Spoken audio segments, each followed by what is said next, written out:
Miki Sudo is a competitive eating champion and the top female competitive eater, according to Major League Eating, the organization that oversees professional competitive eating events.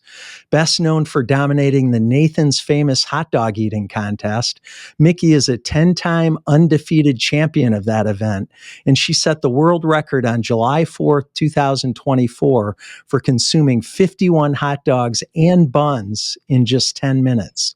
Her talents go far beyond hot dogs, though. Miki holds the world record in numerous food categories, including kimchi, ice cream, corn dogs, and donuts. And she holds several Guinness World Records, including the fastest time to eat a burrito, 31.47 seconds, and the most hot dogs eaten in 1 minute, 6, both of which were accomplished in 2022. Known for her incredible stamina, speed, and focus, Miki regularly outperforms both women and men in eating competitions and is currently ranked world number 5 among men and women combined. Major League Eating calls Miki a record-crushing, appetite-defying phenomenon, and it's great to have her on the show today. Welcome, Miki, and thanks for joining us on Life Excellence. Thank you so much for having me. That was quite the intro. It's great. Thank you. Well, I could go on and on about all your records, and we'll talk about more of your accolades. Miki, we haven't met in person, but I've certainly seen you compete. And one thing that immediately stands out is you're so petite. I'm guessing you're not standing up now, but I'm guessing you're about 5'2" or 5'3". And I probably shouldn't even mention weight, but I know you do weigh-ins as part of the competitions. And it seems like you're around 120 or 125 pounds. You're not a big person. How in the world is someone your size able to consume 51 hot dogs and buns in just 10 minutes? Yeah, I'd like to give more credit to talent, but I think the longer I do this, the more I realize there's a genetic component to all of it. So I'm actually closer to 5'7" and maybe around like 135 pounds. So still lean, you're correct. Lean, definitely not tall. It was funny though, because the winning shot of the 2024 Nathan's Women's Podium, I won. Michelle Lesko and Mayoi Ebihara are to my left and right. And they are about 5 foot even, and I mean maybe 100 pounds. Oh, wow. So it's funny because I still tower over my competition and outweigh them by a good deal. But going back to the genetic component, it's been pointed out to me that I have wide shoulders, wide clavicles. I have a larger rib cage. So all these things kind of help. I don't know. My stomach sit low and help me breathe while I'm eating. There's probably some truth to that because I am built a little bit differently, even compared to some of the guys. My build is actually probably closer to some of the guys now that I think about it. But yeah, there's probably a genetic component. With that said, I'm also incredibly competitive. I dislike losing even more than I like winning. And I just love competitive eating. I think it's really fun to push myself. It's interesting that you say there's a genetic component or a physiological component. And the thing that I think about is your stomach a few hours after an event. After you get past the celebration of winning a contest like Nathan's, how does your stomach feel after or a couple hours after? So our contests are only 8 to 10 minutes long, and I'm not great at using water liberally. I'm always afraid that I'm going to fill up. So I use water very sparingly. So I tend to not hit capacity. It's only happened a handful of times in the 10 years that I've been doing this. So honestly, after a competition, usually I just feel relieved. It's almost like I get to take a break, take a breath, and compose myself. If I needed to, I could reset the clock and probably eat more. Not that I want to, but I'm not really full to the gills. With that said, I am uncomfortable. To fully recover and feel normal again after a 10-minute hot dog contest, it probably takes 3 to 5 days between the sodium and all the volume. So yeah, some foods are easier than others, but I guess it's all just part of it. And I guess you get used to it as you go along. Mickey, But yeah. tell us about the beginning of your career. How did you first realize that you had this talent for eating a lot of food very fast? And once you discovered that, what inspired you to start competing? So I got my start doing food challenges as opposed to eating contests. So food challenges, if you remember about 15 years ago, there's this show called Man versus Food. The host would go around and eat these big meals. A lot of times restaurants would offer a progressive jackpot or just some sort of cash prize gift card. Sometimes it was only a T-shirt in exchange for finishing a large meal. My friends had tried a contest or a competition or a challenge like this. It was a 12-pound bowl of pho or Vietnamese noodle soup. And I saw pictures and said, like, I think I could do that. It just seemed like something fun and wacky to try. So the next day, without any preparation, they actually went to the restaurant with me.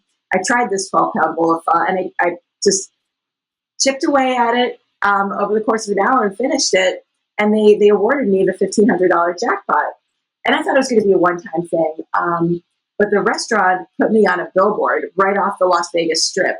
So I started getting requests to do this challenge and that challenge. And so I just collected all these little prize money, like purses, across the Las Vegas Valley. And then eventually I got talked into doing my very first head-to-head competition. I was so nervous. It was a rib eating competition. I was so self-conscious at the idea of being photographed with rib sauce on my face. I thought I was going to come in dead last. But I put that fear to the side. I won the whole thing. And after that, I was off to the races. I just thought, if anybody belongs on these weird little stages, I'm one of them.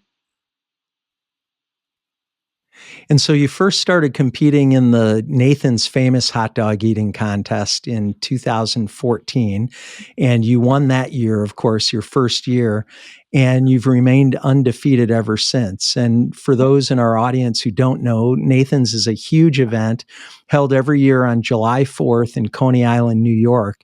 And the event it's huge. It attracts around 40,000 fans and is broadcast on ESPN to millions of viewers. It's an incredible high energy environment. And that's just watching it on TV. Tell us what it's like to be there, Mickey, competing in such a prestigious event. Oh my gosh. I mean, it's such a part of our country's yearly tradition. Whether you're attending or watching it on TV actively or just passively because you're at a cookout and it's playing in the background. I mean, a lot of people, it was brought to my attention in 2020 when we couldn't host it in front of a live audience. And so many people said, I've been watching Nathan since I was a kid, or I used to watch this with my dad, and now I watch it with my kids. And it's just like, I didn't realize that we were part of so many people's tradition. But that energy and that sentiment really translates. The energy is palpable. It's electric. It's it's really like no other. The stage literally shakes when people scream, and it's just so much fun. I mean, to me, like I joke that the 4th of July is my favorite holiday. I get more presents than on my birthday or Christmas. I eat more than Thanksgiving. It's, more fireworks than New Year's. I don't know. I just think the 4th of July is the best day. And now I get to do it as a family with my son, Max. So it's been a lot of fun. Is it fair to say that Nathan's is the Super Bowl of competitive eating? Is that the pinnacle event that everybody looks forward to? Absolutely. And, I've been kind of spoiled because my very first outing, not only did I get through the qualifying rounds, but I got to the final table and I won the whole thing. And it's just, there are some competitive eaters that just, they'll work year after year just to make it to the final table because it's really such an experience, and one that not everybody gets to have. It's definitely the Super Bowl of competitive eating, and just the fact that it's broadcast on TV it just has done wonders for viewership. So I'd like to see a lot of our other contests move in that direction.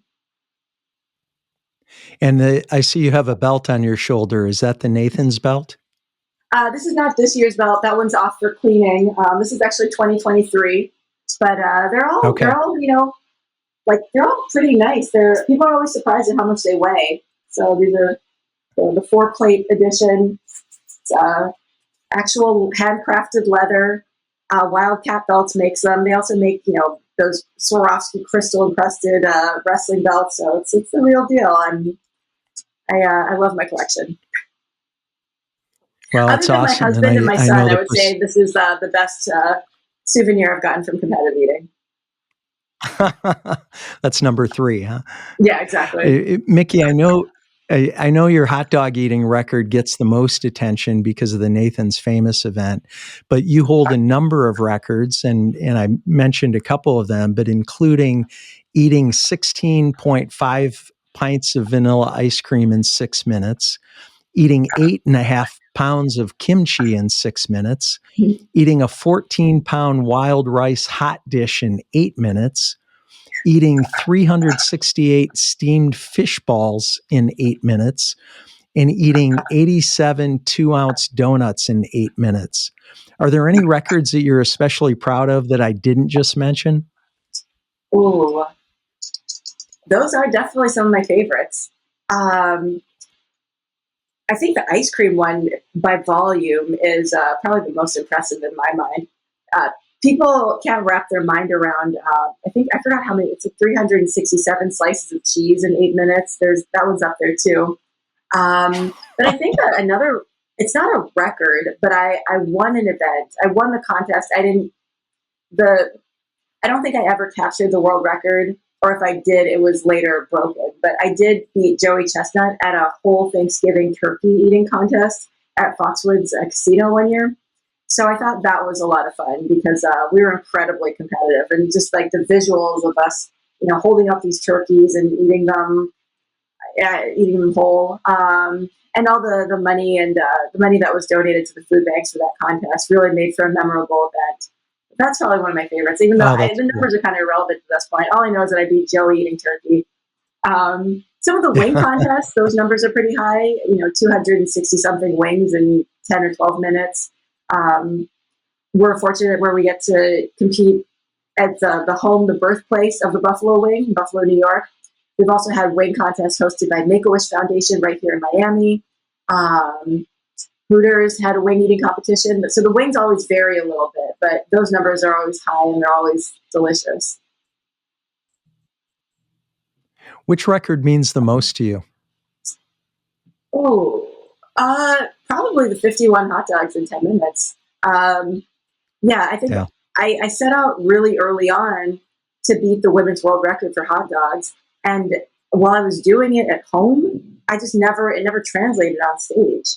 So while I knew that I was capable of it, honestly, way back in 2013, and I knew that I could beat Sonia's 45. But I just never, practicing at home, even if you're practicing in Florida humidity or Vegas heat or in 32-degree weather outside, all of which I've done, when you're practicing in front of that crowd and it's not so much that I get stage fright.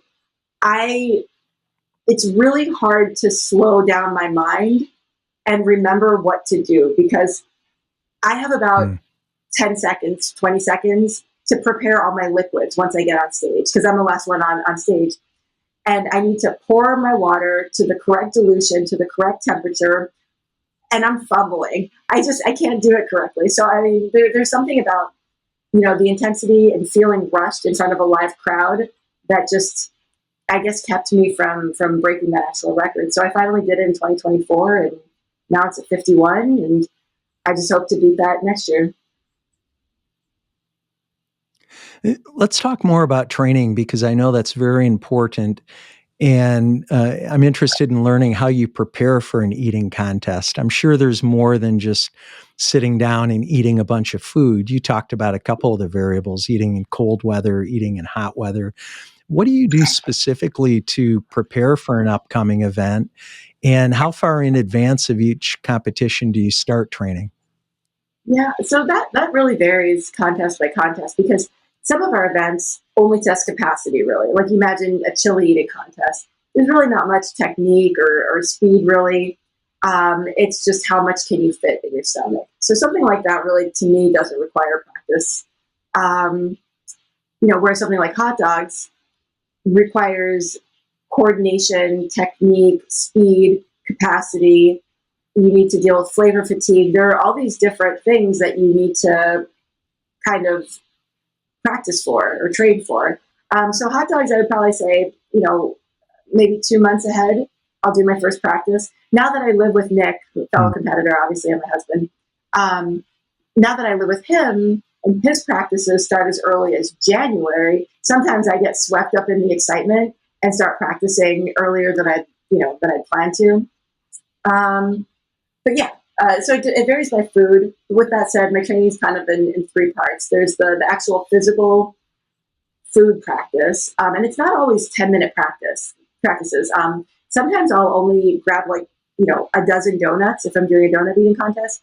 I'll grab just a dozen donuts and really just in slow motion almost figure out how many bites I need to take, how many sips of water I can take, how quickly I can swallow. So that way, I don't have to eat for 10 minutes and I don't necessarily have to eat fast. It's more important for me to learn than to go quickly in these practices. So there's practice with food. There's the working out component. I like to be physically fit, so I spend a lot of time in the gym. And I guess the third part of that training practice triangle would be going back and reviewing my past performances and really critiquing what I could do better. So it's not just about shoving food into my face. There's actually more time spent not working with food, as far as I'm concerned. So you mentioned evaluating performances. Are you watching video of contests and evaluating that? Are you taping yourself during practice to evaluate technique and style? What does that look like? Yeah, I've done that. But also, if I just search for Miki Sudo 2024, I can pull up the Nathan's footage, and I can see at what point I went from eating 2 hot dogs or 2 meats and then 2 buns. So what point I went from that to switching over to just 1 meat and 1 bun. Because I know if I did that, I got tired really early on. So I'll just kind of watch for that minute mark and try to extend the time where I'm eating 2 hot dogs side by side. So yeah, I mean, some of it's my footage, some of it's just what's available online. And then how about as you get closer to the event, say a day or 2 before a contest, what does your routine look like? Are you eating normally, or do you starve yourself going to an event, going into the event? Yeah, going and starving is that's a little extreme for me. One, because when I'm that hungry, I'm incredibly distracted. It's hard for me to focus on anything. I'm also in an incredibly bad mood when I'm very hungry. So yeah, you're hangry. Yeah, no. You should ask Nick. I'm not pleasant to be around, but I get very hangry, as the kids would say. But yeah, I do limit solid foods about maybe 36 hours, maybe a little bit further out, maybe 48 to 30. 2 days, a day and a half is probably when I'd eliminate heavy, large meals. So one of my favorite meals is kale salad. I just wilt kale down with some chicken broth, season it with vinegar, lemon pepper, and eat that with chicken and avocado. But kale doesn't break down very quickly. It's very, very fibrous. It's very dense. So I can't really eat my large kale salads within 2 days of a contest. So I eliminate foods like that in favor of yogurt, soup, fruit, protein shakes, things like that. And then I'll probably fast completely, maybe 12 hours ahead of time. It's just important for your digestive tract to be kind of clear. Yeah. And then what about mentally? What are you thinking about and doing mentally in the day or 2 leading up to the competition? Anything? Yeah, that also depends on the contest, because I put a lot of pressure on myself for some of them, whereas others, I know that they're not my strong suit. I'm really just there to, put on a good show for the crowd, make sure the clients are happy. As long as everybody enjoyed themselves, it's really a win. So for example, I have a hot cake contest coming up in Las Vegas, and I know it's not a food that I'm strong in. Hot cakes or pancakes are fluffy. They're not easy to swallow. They're probably going to require more rigorous chewing.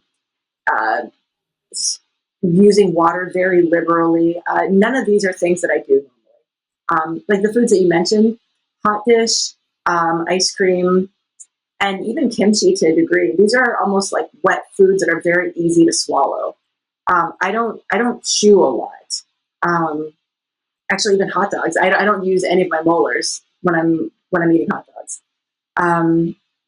So I'm kind of going off on a tangent here, but I have a hot cake contest coming up. I know I'm not going to do great, probably not going to win, and I don't want to go in with that attitude. But I kind of just think like, as long as everybody has a good time, you know, I have the best job in the world. I'm paid to be there. You know, if I can collect a little bit more by doing well, that'd be great. But as long as everybody enjoys their time, that's what's important to me. With that said, something like Nathan's, I haven't lost in 10 years. Why would I start now? You know what I mean? So Nathan's, I put a lot more pressure on myself. There are other contests where I feel the same way. The Buffalo Wing Eating Championship in Buffalo, New York.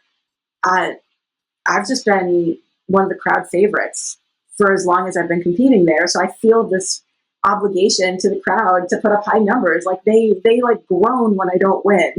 So it's like I don't want to let them down. You mentioned the pressure of events that are important to you, like Nathan's. What do you do to stay laser focused as you're pushing the limits to consume so much food in such a compressed period of time, especially in that intense environment with 40,000 people? You know, it's being televised to a million people or millions of people on television. How do you stay focused? You mentioned just coming up and pouring your water and that preparation, the difficulty of doing that with the pressure and the anxiety. But as you get into the contest, what do you do to just make sure you're focused on eating? Yeah, actually, this year was interesting because my practices weren't going well. It's not one of those years where I was confident that I was going to break the women's world record, which is crazy because that's exactly what I ended up doing. But I wasn't very confident, and my closest competitor, Mayoi Ebihara from Japan, said in the weigh-in at the press event the day prior. So on July 3rd, she said that she was going to eat 50 hot dogs. She was going to break the women's world record. And, that's just kind of, to me, I'm not one to exaggerate or inflate my numbers. If anything, I want to downplay them so I'm underestimated. So I kind of just assume the same of other people. So I kind of took a step back and I wondered, how likely is it that she's going to hit 50, like she's saying? And you have to keep in mind, the hot dogs that they have readily available in Japan are a little bit different than what we have here in America. So practices might not translate. But with that said, the year before, in 2023, she said she was shooting for high 30s, and she finished with 34. So she wasn't very far off. You know what I mean? So when she said 50, I thought, well, this girl might actually at least do 45. She might actually beat the women's world record. So now I have to. So it was really hard to stay focused after that. And frankly, I don't think I even did stay focused. For the first time ever, for the first time in 10 years, I had my headphones on during introductions so I wouldn't have to listen to hers. And that wasn't a sign of disrespect. I always have them off. Just this one particular year, I was so, I wasn't confident. And I didn't want anything else to boost their confidence and rattle mine. So as selfish as that sounds, I just didn't want to listen to somebody else being built up. Of course, I congratulated her afterwards, but that's what I needed to do to kind of protect my well-being, and from spiraling into competitive anxiety. So yeah, this year was interesting. Other than that, but once a 10-minute start, it's pretty easy. I have the sign flipping guys. They call them bun boys, but I mean, he might as well be my coach. So the gentleman behind me who's flipping the sign, he's also yelling into my ear, like, "You've got this. One more plate. You can do it, Miki. You can do it, Sudo. Dig deep. One more plate." And he's my coach. He's my coach in my ear for those 10 minutes, even though we don't even talk the rest of the year. I don't even know them. But every year they like push me to do better and better and better. So that's one of the ways that I stay focused on stage. As you were talking about your competition who stated that she was going to eat 50 hot dogs, the first thought that popped into my mind was that she's trash talking. Yeah, And is there that, does that element exist in competitive eating? A little bit of banter, a little bit of trash talking? yeah. I would say more so on the guys' side. That's something that you just don't see on the women's side. I mean, I guess if in terms of ranking, if anybody was good at trash talk, it would probably be me, and that's just not my style. I would rather be underestimated. I want somebody working harder because because I gave away my hand.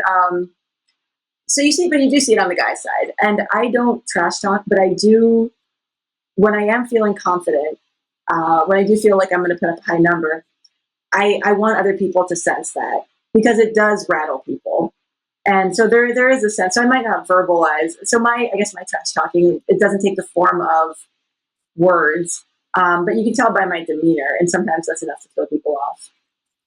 But yeah, Yes, the guys will say anything. They'll say, "I'm eating 100 hot dogs, bro," and just try to scare the other one. But I don't pay that any mind. well, it has to be believable, and so the Exactly, young exactly. woman who said that she was going to eat 50 when the record the year before was 45, and like you said, she said the year before that she was going to eat in the high 30s and ended up at 34. So that's believable, and it seems like that got into your head just a little bit. Yeah, because Mayoi, otherwise, she's an otherwise pretty humble personality on screen. In person, I've only met her a couple times, but she's very reserved, very complimentary, very nice. I really didn't take her for somebody that was intentionally inflating their numbers. So I think it was just an issue of maybe the hot dogs that she had to practice with in Japan allowed her to eat 50, and that's just not what we had, on the 4th of July here in America. So I think it was Yeah. just more of a miscalculation instead of a intentional misstatement on her part. But I'm definitely not going to, I won't underestimate her or dismiss her at all. I mean, she might come back next year even stronger. So who knows? I might have to do mid-50s to keep my title. Yeah. Mickey, what is it that separates the very best competitive eaters like you, or you mentioned Joey Chestnut, from the rest of the people in your field? So I think one of the common threads across the top, I don't know, 8, 9, across the top competitors is we're very competitive through and through, and that's outside of competitive eating. And probably the competitive nature that we have predates our involvement in competitive eating. So if you look at, you know, Joey's been doing, I guess Joey's been doing this since he was a baby. I mean, he was like 19 when he started, so not him. But if you go to like a Jeff Esper, he's a former power lifter. James Webb, he's a former high-level football player from Australia. Nick is a former bodybuilder. You look at all these people who played either individual or team sports very, very competitively. I was very competitive in the academic sense. So I think there's this personality trait where we just don't want to lose. We want to challenge ourselves and we want to be victorious. And it's just somehow you end up in competitive eating, and now you're chasing, that trophy and that check and that, belt. So I think that's a common thread. The other thing is there's probably, like I mentioned, a physiological or genetic predisposition that makes some people better than others. We have how tall is he? Like a 6'7"? Is that even possible? I forgot. No. And Gideon Oji, I forgot how tall he is, but he's a former basketball player, super, super tall Nigerian guy with like a wingspan of like 8 feet.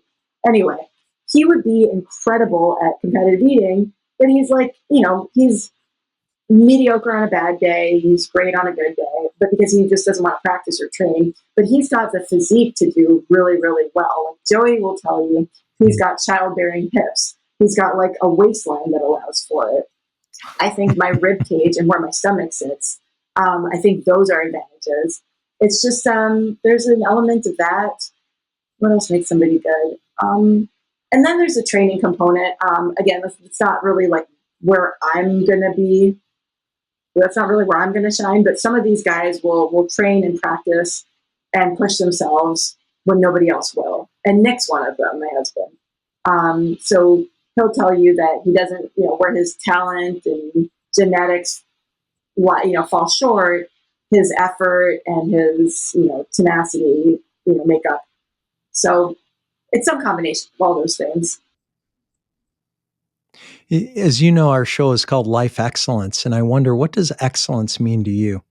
It's changed a little bit since I've had taking pride in what you do, taking pride in who you are while helping people. It's like chasing your dreams and contributing towards like the common good in some way is probably how I have a couple of years to practice explaining this to my son, but it'd probably be something like that. Like, doing what makes you happy, but never at the expense of somebody else. So I kind of just think of, how does that relate to competitive eating at all? I think I've been fortunate enough where I've had a job for over a decade that allows me to, travel and make money, but also entertain people, make people smile, contribute to, a yearly tradition, raise money for charity. So it's just kind of like doing your little good in the whole big picture. I don't know. I think because even though I didn't come close to winning, it was really, really meaningful to me to have been part of the Make-A-Wish Foundation Wings for Wishes event. Because that day raised, I think, $500,000 for children, and their wishes. That's good. You mentioned philanthropy and the Make-A-Wish, and you talked earlier about a turkey eating event on Thanksgiving and how there was a component of feeding families related to that. Is there commonality woven throughout a lot of these eating events that includes a philanthropic component? Yeah, I'm not sure of the exact percentage, but I mean, there are a lot of events that we do that have a charitable component. So the events that we do are part of a marketing campaign. It's for, it's to raise brand awareness or to engage with the community. While we are a marketing tool, I think a lot of companies these days like to give back. Or incorporate a charitable component.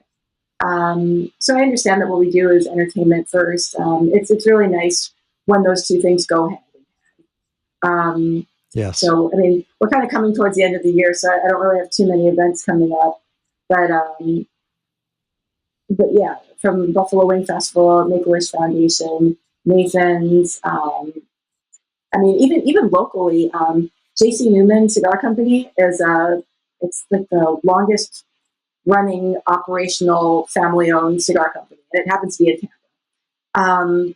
It's like in their fourth generation, very proud family, but they hosted a Cuban sandwich eating contest as part of their Founders Day celebrations.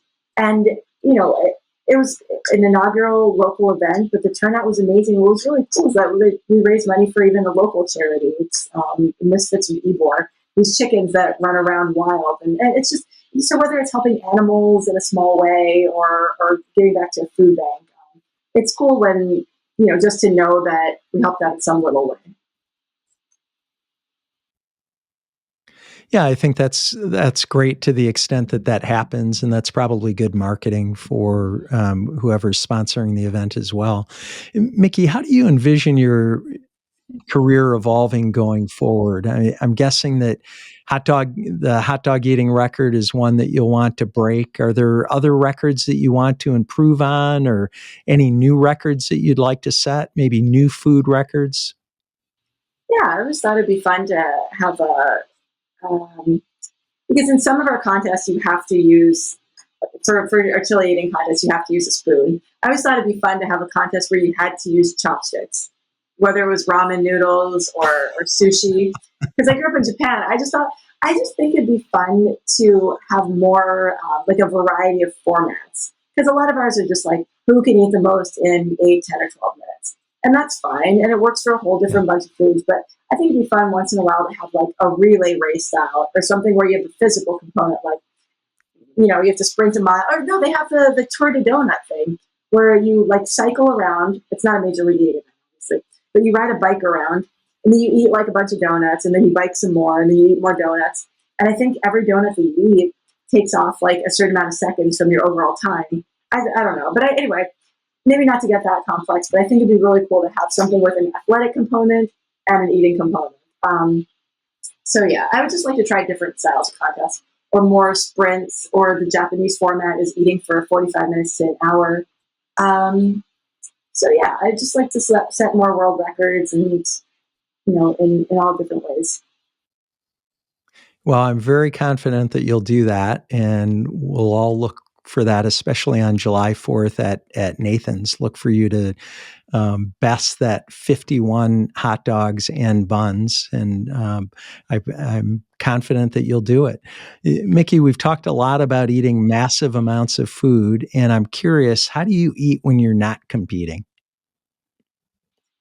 Well, today's a really long day for me. Oh, I wish I had my lunchbox. I could do a little show and tell. So I actually came directly from from work, and I have a meeting here now.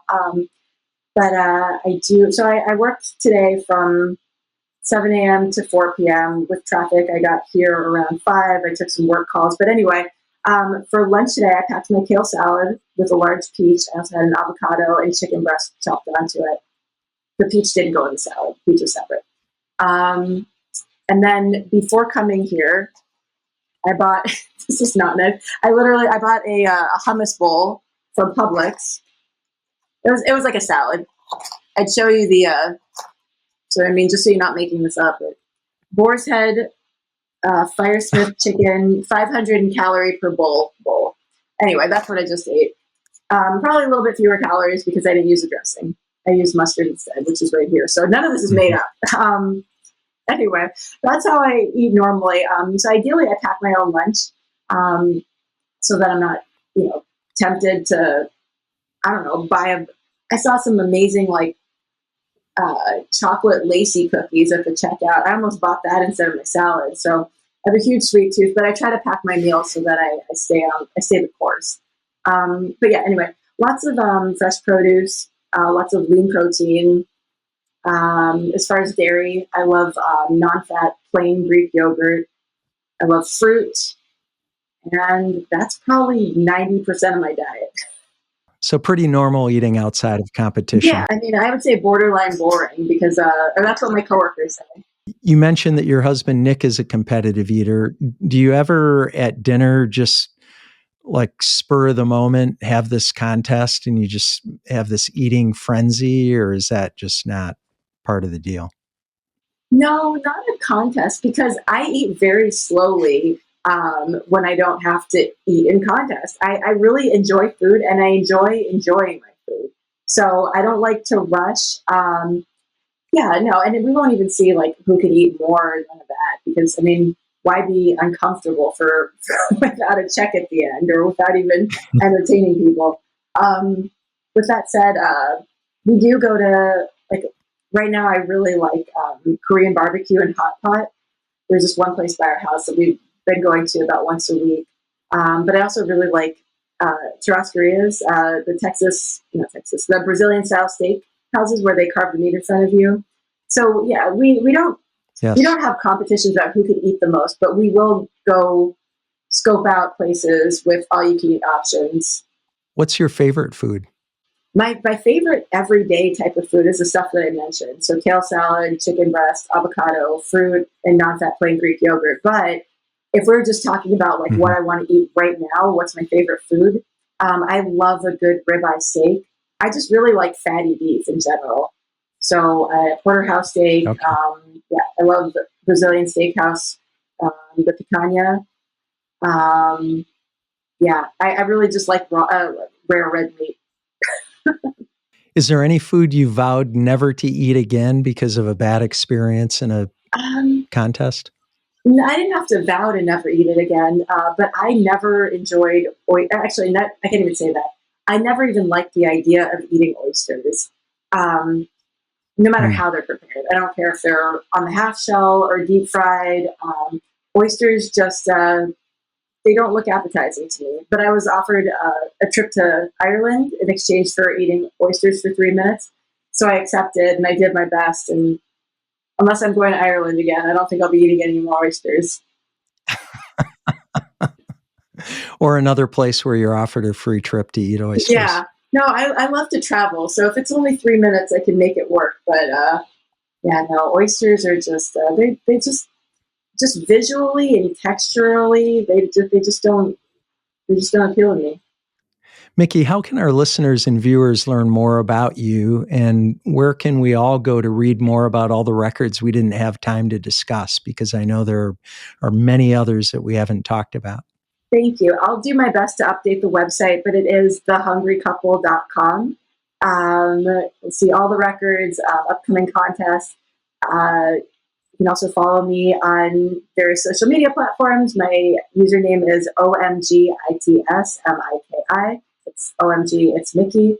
And that's on Facebook, Instagram, and X, formerly known as Twitter.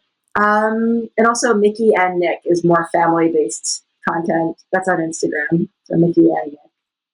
You can see pictures of our practices, our son dressed as a hot dog. I don't know, whatever kind of comes to mind. And we'll definitely include all that information in our show Thank notes. you. Miki, thanks so much for being on the show. It's great to meet you, and I've really enjoyed our conversation. It's actually made Yeah. me hungry. Sorry for the long-winded answers. I mean, some of this requires explanation. So thank you so much for your patience. It's been a pleasure speaking with you, and thank you so much. Well, you've been great, Miki. And to our listeners and viewers, thank you for tuning into Life Excellence. Please support the show by subscribing, sharing it with others, posting about today's show with competitive eater Miki Sudo on social media, and leaving a rating and review. You can also learn more about me at brianbartes.com. Until next time, dream big dreams and make each day your masterpiece.